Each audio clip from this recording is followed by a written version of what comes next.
ఆంధ్రప్రదేశ్లో నేడు శ్రీరామనవమిని వైభవంగా జరుపుకుంటున్నారు. ముఖ్యంగా నవ్యాంధ్ర భద్రాద్రి ఒంటిమిట్ట ఆలయంలో రాములవారి పెళ్లికి అన్ని ఏర్పాట్లు చేసింది ఏపీ సర్కార్. ఇవాళ డిప్యూటీ సీఎం కేఈ కృష్ణమూర్తి హాజరై ధ్వజారోహణ కార్యక్రమంలో పాల్గొంటున్నారు. రాములవారి కళ్యాణానికి పట్టు వస్త్రాలు, ముత్యాల తలంబ్రాలు సమర్పించనున్నారు.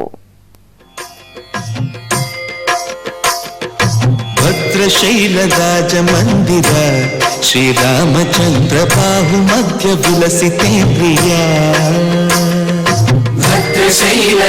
నవ్యాంధ్ర భద్రాద్రి ఒంటిమిట్టలో రాములవారి పెళ్లి కోసం ఏపీ ప్రభుత్వం అన్ని ఏర్పాట్లు పూర్తి చేసింది. ఇవాళ్టి నుంచి వచ్చే నెల 6వ తేదీ వరకు కోదండరాముడి బ్రహ్మోత్సవాలు వైభవంగా జరగనున్నాయి. నిన్న ఒంటిమిట్ట ఆలయంలో అంకురార్పణ జరగడంతో వార్షిక బ్రహ్మోత్సవాలు మొదలయ్యాయి. 11 రోజుల పాటు ఈ బ్రహ్మోత్సవాలను వైభవంగా నిర్వహించనుంది ప్రభుత్వం. ఇందుకోసం అన్ని ఏర్పాట్లు చేసింది. రాష్ట్ర విభజన తర్వాత ప్రభుత్వ అధికార లాంఛనాలతో తొలిసారిగా ఉత్సవాలు నిర్వహిస్తున్నారు. అంతరంగమున ఆత్మారాముడు అనంత రూపముల వింతలు సలుపగా సోమ సూర్యులను సురలు తారలను ఆ మహాంబుధులు అవనీ జంబులు అంతారామమయం ఈ జగమంతారామమయం.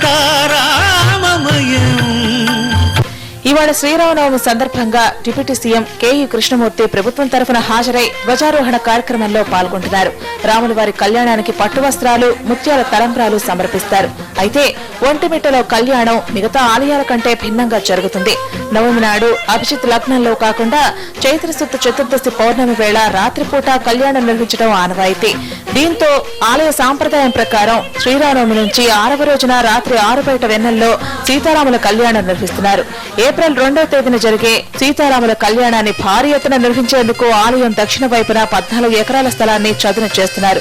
కళ్యాణోత్సవానికి రాష్ట్ర గవర్నర్ నరసింహన్ దంపతులతో పాటు ముఖ్యమంత్రి చంద్రబాబు హాజరు కానున్నారు.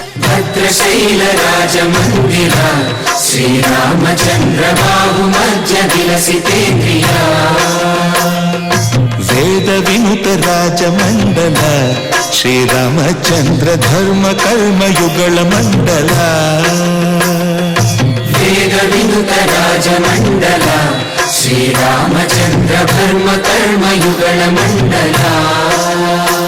ఉత్సవాలకు వచ్చే భక్తులకు ఎలాంటి ఆటంకాలు కలగకుండా అన్ని చర్యలు తీసుకుంటున్నారు అధికారులు. మరోవైపు ఒంటిమిట్టకు 105 బస్సులు నడుపుతోంది ఆర్టీసీ. అవసరమైతే మరిన్ని బస్సులు సైతం నడపాలని నిర్ణయించింది ఆర్టీసీ.